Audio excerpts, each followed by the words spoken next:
Saya di dalam itu saya banyak belajar loh. Ternyata di dalam itu apa ya, nggak semua orang itu salah loh. Semua itu ada. kalau ininya menang ada ya. sesuatu. Itu saya bawa 470-an deh. Wow, lumayan. Sampai kita dudukin rumah bos di Pondok Indah berapa hari di situ. Itu saya bawa pakai, kalau dulu kan kayak Metro Mini 46. Iya. Dan itu semuanya free, bro. Tapi waktu itu emang support ya dari. Sebetulnya sih enggak. Karena keberanian aja. Saya tuh kemana-mana dulu selalu pakai celana doreng ya. Makanya kalau polisi mau tangkap saya, dia bilang itu tangkap tuh yang pakai celana doreng, yang paling kecil, dia bilang gitu. Iya. Kecil-kecil cabai rawit. Berarti lagi lucu-lucunya tuh waktu itu. Celananya loreng ya kan. Polisi kecil imut ya kan. Polisi mau nangkap bukan mau nahan, cuman mau ngintik. Mau nyibit. Kamu ya gitu. Paling kesel. Lagi utang. Dulu kan waktu zaman Zarima ya, Ratu Ekstasi ya. Iya, Ratu kita Ekstasi. deket. Sempat kenal juga. Kenal Oki yang ditembak mati, si Ola itu. Jadi kita tahu orang-orang. Tapi masih cantik nggak sekarang tuh Ratu Ekstasi? Kalau Ratu Ekstasi kan udah keluar ya. Berarti udah tua ya sekarang. Berarti udah nggak ratu lagi. Ratu kain jarit kali ya sekarang ya.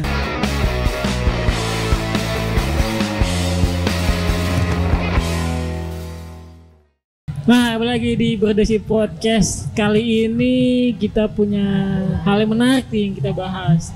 Kita akan lebih ada inspiratif, sosok inspiratif di sebelah saya. Sebelah kanan saya enggak. Awas ya. Bersama saya Bob Kadit dan dengan Kak Gun. Nah, sebelah saya mungkin di sini saya memperkenalkan diri dulu.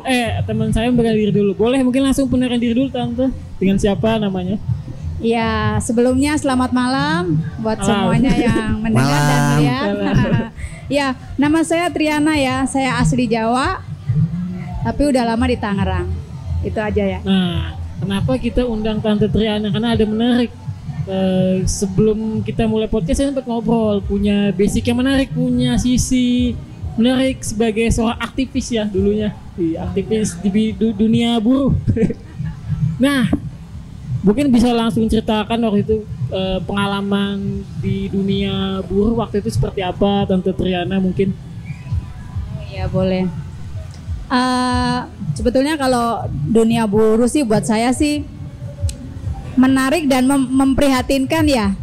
Apalagi kalau sekarang ini kan udah zaman outsourcing ya, udah nggak ada karyawan tetap lagi. Kalau waktu zaman saya dulu, saya memperjuangkan itu untuk jadi karyawan tetap gitu ya. Tapi semenjak Kemenaker nomor 13 udah hancur lagi, outsourcing lagi, dan ya seperti itu. Dulu saya pernah bekerja di sebuah pabrik keramik di kawasan Uung juga, deket sini, cuman berapa kilometer dari sini.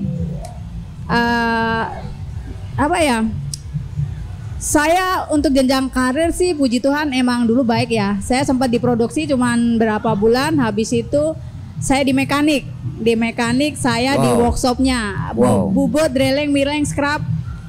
Itu pegangan gitu. Pegangan doang ya. Pegangan doang. Berarti yang megang mesin ini megang doang. Terus abis itu ada jenjang karir dikit, saya di staf personalia di General Affair-nya.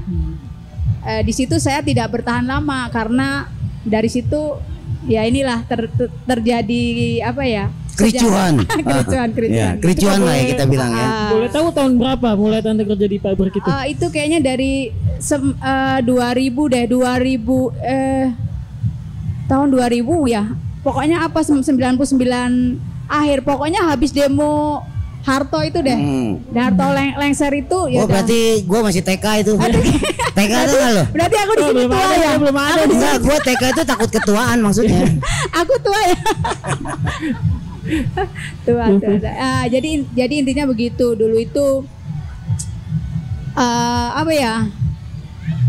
keluar mes pertama itu demo gitu. Tapi pas di awal-awal tempat kerja itu di perusahaan itu ada hal yang ganjil nggak ketika selama kerja di situ? Tante Triana kayaknya nggak ada yang ganjil, biasa-biasa aja sampai akhirnya menemukan hal itu selama sebelum manajer apa gitu? Sebetulnya gini sih, kalau aku mau ego itu sebetulnya sih ngapain sih aku demo, ngapain sih aku bela karyawan gitu loh.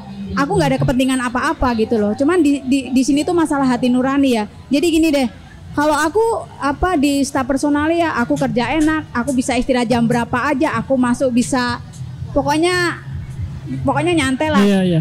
Kerja juga nyantai gitu loh. Cuman kalau aku lihat dari karyawan itu dulu tuh kan ya namanya kayak produksi di keramik itu aku bilang berat ya. Berat ya. Terus apalagi kalau mereka istirahat gitu. Itu kenapa demo sih? Sebetulnya ini sih dulu tuh kayak dari ngomong-ngomong aja. Jadi kalau aku tuh setiap setengah 12, kalau jam 12 kan istirahat, setengah 12 tuh aku pasti cek kantin. Coba aku lihat dulu setengah 12. Iya benar. Cek kantin gitu loh. Kantinnya tuh makanannya sudah siap apa belum gitu. Oke lah, kadang itu misalnya istirahat jam 12, mereka jam setengah 1, jam 12.20 itu mereka baru makan gitu loh. Baru udah setengah 1 pagi. Waduh. Bukan. Ini kita bicara sip-sip 1 ya. Terus kalau sip malam mereka kadang kuponnya itu kan sistemnya dulu dapat kupon ya, kuponnya itu cuma ditukar kopi hitam 1, sekarang aja udah harga paling berapa sih, 700-800, dulu kan harga cuma 250. Jadi kan nggak seimbang dengan kupon makan itu gitu loh. Dan anak-anak itu selalu ngeluh gitu loh. Otomatis kalau kayak masalah-masalah gini kan otomatis kan aku yang nanganin gitu. Dan setelah kita lapor ke pihak personalia pun mereka kayaknya ya is okay lah gitu loh. Bisa aja gitu. Udah dari situ aku emang dia akan ngomong, aduh Kak kalau seperti ini gimana gitu. Terus dan aku tahu gitu loh, hak-hak normatif mereka tuh nggak dikasih gitu loh. Uang lembur mereka nggak jalan, gaji mereka nggak oke. Terus uang perumahan sama pengobatan 15% itu dia nggak dapet, cuti head dia nggak dapet. Karena aku di personalia itu otomatis kan aku banyak belajar, aku banyak tahu undang-undang banyak tahu undang-undang ketenaga kerjaan gitu loh. Jadi kok nggak dapet ya. Terus anak-anak ngeluh seperti itu, aku bilang ya udah kalau mau demo aja. Terus kata dia ntar pengacaranya gimana, gampang gue yang nyariin gitu. Cuman dari statement begitu aja. Terus aku bilang kalau mau kumpul lah, ntar di kontrakan aja, di kontrakan teman belakang. Abis itu pulang kerja mereka tuh kumpul, karena emang mereka tuh kalau mereka bilang ini udah lama gitu loh, jeritan hati udah lama tapi nggak ada yang nampung, nggak ada yang bisa cover dia. Terus gitu. meledak tuh gara-gara gitu. Pokoknya itu cuman kumpul itu cuman berapa hari aja dan otomatis kan mesti lapor dong. Lapor Polsek Jati, lapor aku ada pengacara dari Justek. Waktu itu aku bawa 3 ketuanya sih Suhodo, Agus Jaya, dia orang SPSI, terus Tonggo Simanjunta, satu lagi Suratman. Itu dia pengacara Justek pentolannya. Kantornya di Tanah Tinggi. Kalau orang-orang SPSI pasti dia tahu siapa Hodo, siapa Agus Jaya, karena mereka bilang macanya Tangerang, pasti tahu ya zaman itu. Nah yang saya mau tanya nih, kan personalia kan? Aku general affairs. Keberpihakannya waktu itu harusnya kemana tuh? Harusnya, makanya perusahaan itu bilang, lu harusnya kan pihak ke atas dong. Ngapain sih kamu kan sudah enak, ngapain bikin yang di bawah? Tapi hati nurani saya nggak bisa, saya nggak bisa. Nggak ketutupan. Saya nggak bisa ya, saya nggak bisa tuh ya nggak tahu ya. Mungkin karena saya ini pengaruh gara-gara suka nyanyi Iwan Fals kali ya. Oh gitu ya, seneng yang balada ya. Kayaknya sih jadi kayak menyuarakan suara hati gitu. Suara rakyat. Suara rakyat. Dan saya kan rakyat. Mungkin pernah dengar kali suara perut lapar waktu. Justru itu. Perut lapar, apa sih mereka pada demo, cacing pada rapat sendiri. Dan orang-orang atas dia nggak mau tahu. Itu yang bikin saya. Nah yang saya mau tanya lagi. Kan begitu berarti kan personalia. Berarti kan ada kedekatan di saat apa tuh? Apakah istirahat makan atau ke pertemanan karena setelah pulang dari gini. Itu yang saya pengen tahu. Nih kalau saya lihat kayak personalia kan kayak jaga image ya sama karyawan. Kalau saya tuh enggak. Saya makan ya udah bareng-bareng kumpul gitu. Jadi saya orangnya humble.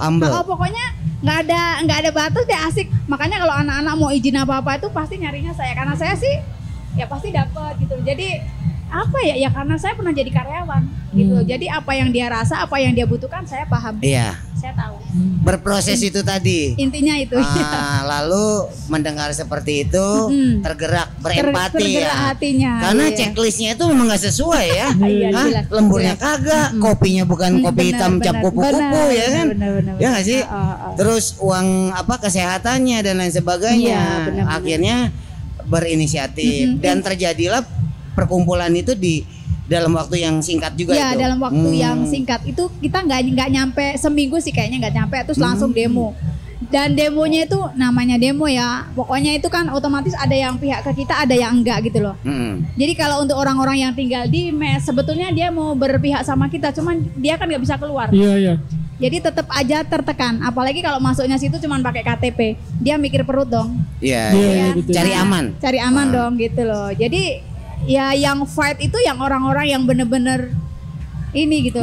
Pejuang lah ya kenanya ya. Waktu itu saya bawa 470-an deh. Wow, lumayan. Sampai kita dudukin rumah bos di Pondok Indah berapa hari di situ. Oh. Itu saya bawa pakai, kalau dulu kan kayak Metro Mini 46. Iya. Dan itu semuanya free, bro.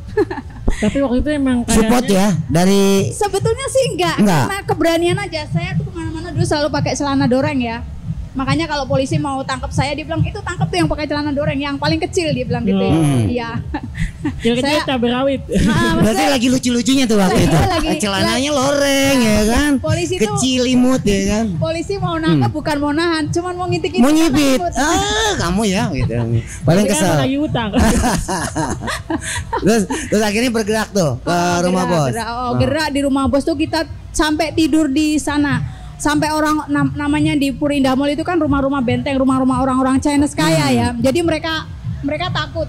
Mereka bawa kayak undang-undang kayak preman gitu. Kalau saya rasa mungkin kayak anak-anak, kayak anak buah Hercules kali. Maksudnya preman, maksudnya dia orang bayaran lah, lebih ke gitu, orang maksudnya bayaran. suruh ngusir kita gitu. Ya kalau kita sih asik-asik aja, kita kan tuntutan perut. Kalau udah tuntutan perut kita kan nggak takut gitu kan. Yang penting dapur ngebul lah gitu. Jadi nggak ada yang takut gitu. Mereka tuh bener-bener nggak bawa uang untuk makan aja. Kadang ada tukang bakso, tukang cilok, saya bilang, bro, ya bang berhenti. Wah, mereka berhenti. Udah semuanya dikasih. Itu ntar sampai habis. Kita nggak bawa duit, saya cuma ntar ngomong sama apa kayak kan otomatis kan dijaga polisi gitu ya. Pak bayar. Udah gitu, pokoknya apa yang saya stop. Jadi polisi yang ngurus. Pokoknya saya nggak mau tahu yang bayar orang yang jelas saya bawa anak-anak itu mereka jangan lapar. Itu prinsip saya nggak makan nggak apa-apa, tapi mereka jangan lapar. Dan mereka tuh kenyang. Bahkan suatu saat kita tidur di sana kalau nggak salah 2 hari, terus polisi sama warga kan ketakutan ya kayak warga itu kan ketakutan, jadi nego warga sama sekitar, kita, warga sekitar. Nego sama kita, pokoknya sama polisi itu udah pulang aja. Terus dia, gimana mau pulang? Kita nggak ada angkot, nggak ada ongkos. Disewain lah Metro Mini Pos, dikasih uang. Waktu itu kalau nggak salah zaman dulu ya 400.000. Mungkin kalau 400.000 sekarang 4 juta kan. Itu tahun berapa? Ingat nggak tahun itu? Itu masih tahun 2004. Belum Dede, itu 2004 itu saya udah benar-benar stop deh. 2022 berarti. Udah 2000-an lah, 2000-an deh. Ya, ada sih, ada clippingnya jujur, clipping masalah kita ditahan dulu. Cuman kan saya punya anak, sekarang ini lagi kuliah di hukum juga, jadi saya umpetin lah. Bukan kenapa sih, suatu saat emang dia harus tahu. Cuman kan dia juga emang sudah tahu gitu loh. Cuman untuk masalah yang begitu-begitu emang masih buat kenang-kenangan pribadi aja. Iya. Nah, gitu setelah demo akhirnya terus ada responnya dari pihak perusahaan waktu itu. Perusahaan enggak. Kalau perusahaan zaman dulu tuh kan gini, Dek. Kalau perusahaan zaman dulu tuh kan kita yang nyari karyawan. Iya. Kalau sekarang ini kan karyawan yang nyari perusahaan. Kalau zaman dulu kan enggak. Zaman dulu tuh kayak perusahaan itu banyak, tapi karyawannya kan sedikit beda sama kita dulu. Jadi emang role-nya sudah beda deh. Emang jadi mereka tuh kayak tidak butuh kita gitu. Makanya posisinya menang di atas ya. Kita tuh walaupun tamatan SMA, kita bisa loh jadi personalia, jadi pokoknya posisi yang tinggi tuh bisa. Kalau sekarang S1, S2, S3 5 kan gitu loh. Jadi beda gitu deh. Cendol tuh kayak gua lulusan cendol. Beda gitu. Campur santan. Jadi intinya ya perusahaan sih tetap aja. Jadi dia pokoknya sampai apa ya, sampai dia itu ngasih pelajaran buat karyawan yang masih di dalam gitu loh.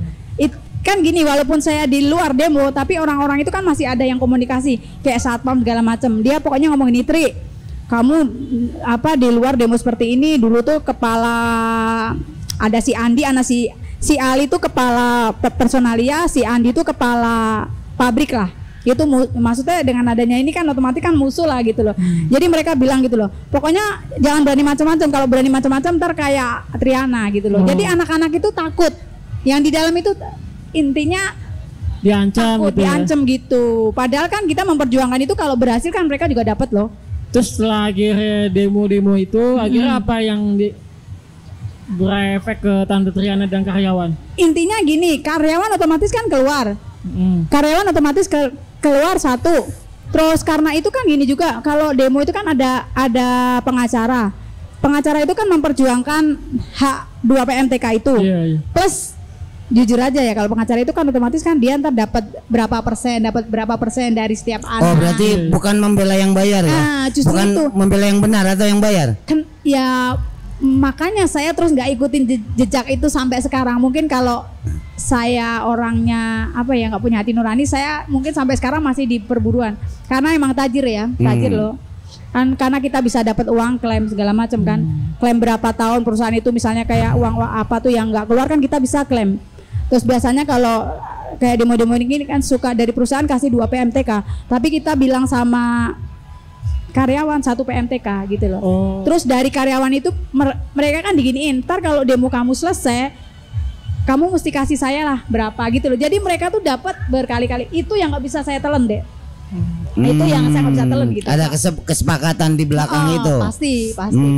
Jadi kalau cerita sedikit kan ngobrol saya sama Tante Riana maksudnya juga tahu. Nggak ditawarin minum Tante?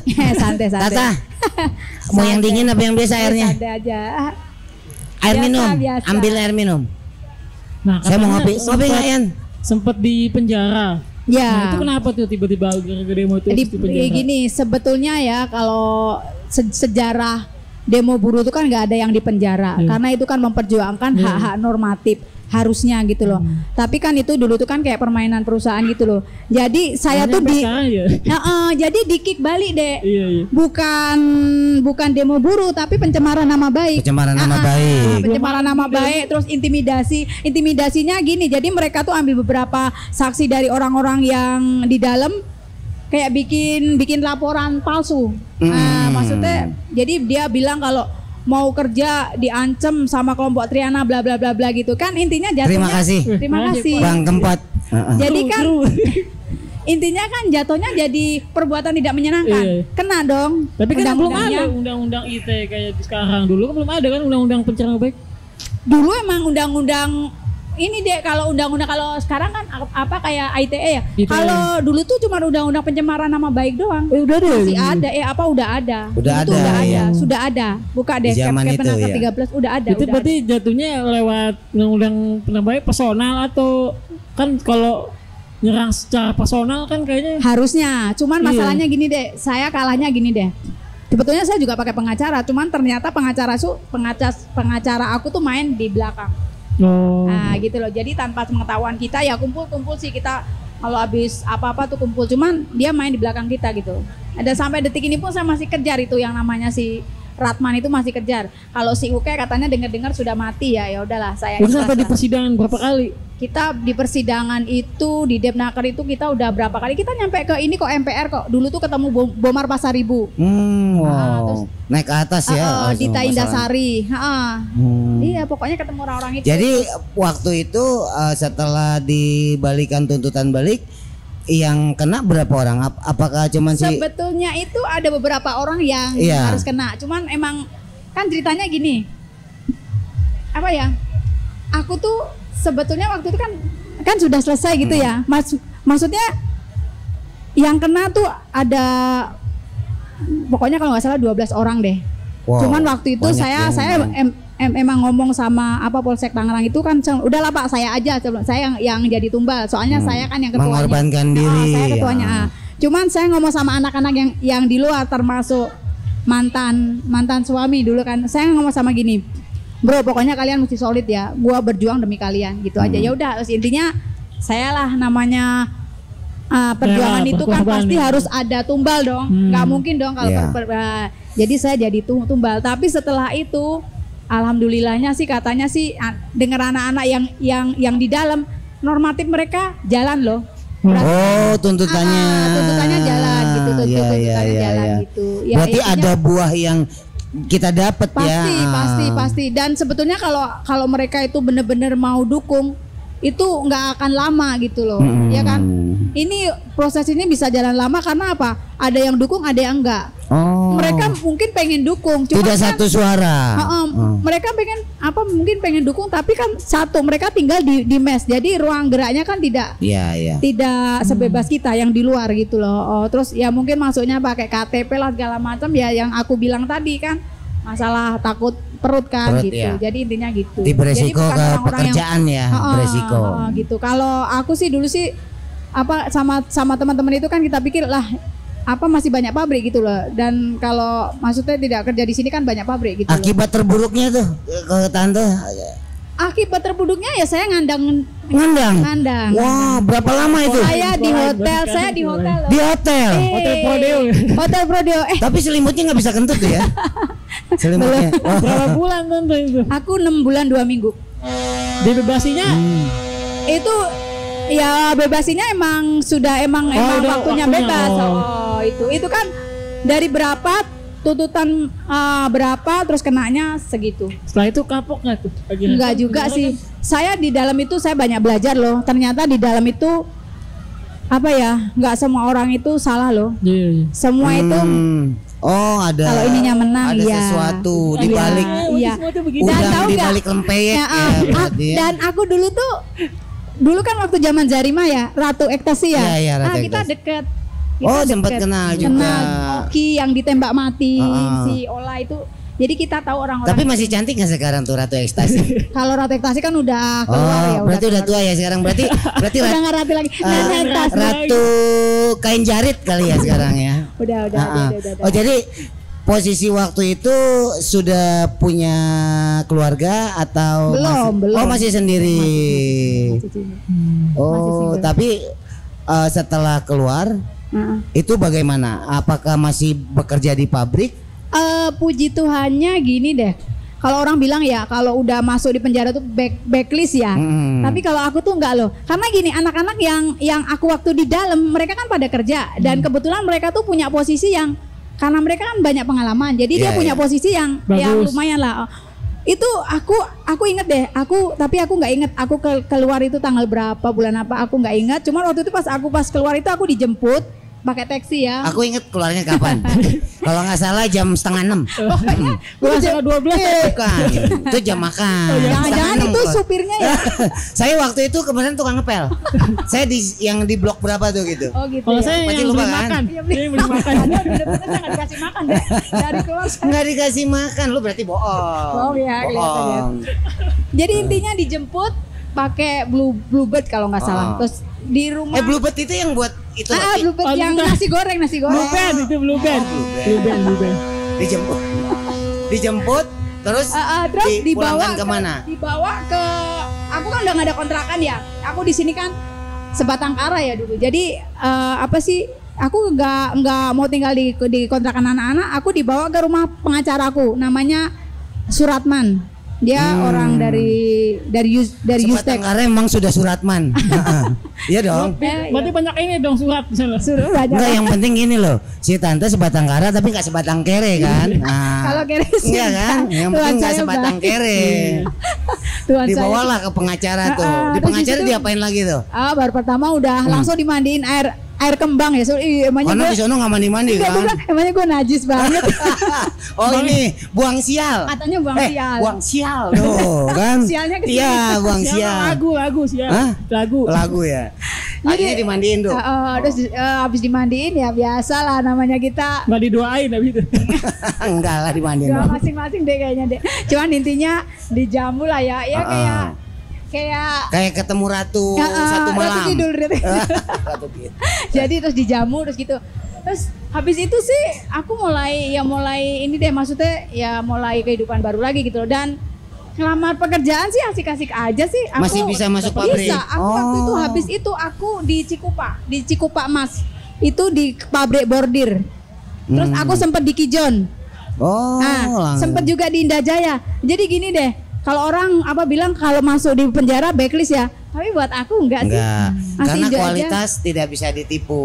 Nah, mungkin habis dari di Hotel Predo itu ada efek dari perusahaan sebelumnya, mungkin diterima habis itu kan. Dan kalau aku bilang gini deh, kayak orang mau misalnya nih bikin SKCK, bikin kartu kuning, mereka pada antri, gua nulis antri, gua enggak begitu datengin, Triana, udah keluar lo, udah Pak, terus udah duduk ngopi, tahu-tahu udah tunggu foto aja udah jadi gitu loh. Jadi malah jalan ke sananya tuh ada jalan orang-orang gua paham kalau memudahkan orang lain maka akan dimudahkan pula ya kan. Tabur tuwe lah gitu. Banyak kemudahan-kemudahan yang didapat gitu. Sampai kan kadang kan proses itu tidak menghayati itu mah terlalu klise banget, udah jadul banget itu. Tidak sia-sia.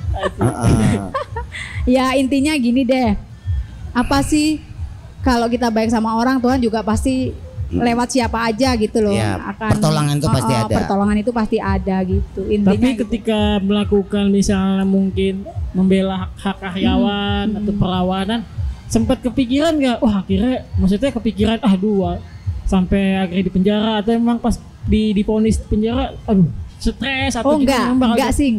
Kayaknya emang udah sejauh itu ya. Enggak sih. Aku sih cuman apa sih yang aku bisa lakuin gitu loh. Maksudnya emang aku tuh hidupnya tuh ngalir deh.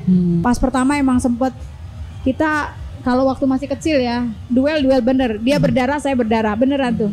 Kalau saya berdarah itu karena saya kan nahan. Ya dulu kan orang tua bilang nggak apa-apa, paling ntar jalan dulu kan. Kadang anak ada yang jalan dulu, ada yang gigi, ngomong. Ada gitu-gitu. Jadi kalau Brian dulu lagi kecil ganti kulit dulu dia. Kayak ular. Baru ganti kulit, baru tumbuh gigi dia. Saya gede ganti agama ya. Ya kita harus ikhlas, harus jalanin dengan bener aja gitu loh, sabar aja gitu loh. Maksudnya misalnya ada anak begini ya sebagai orang tua yang kita harus menyesuaikan anak itu gitu loh. Anak itu nggak bisa dipaksa untuk ngikutin kemauan kita, nggak bisa. Justru kita yang harus ngikutin kemauan dia. Kalau dia udah nyaman, kita udah nyaman, baru kita arahin.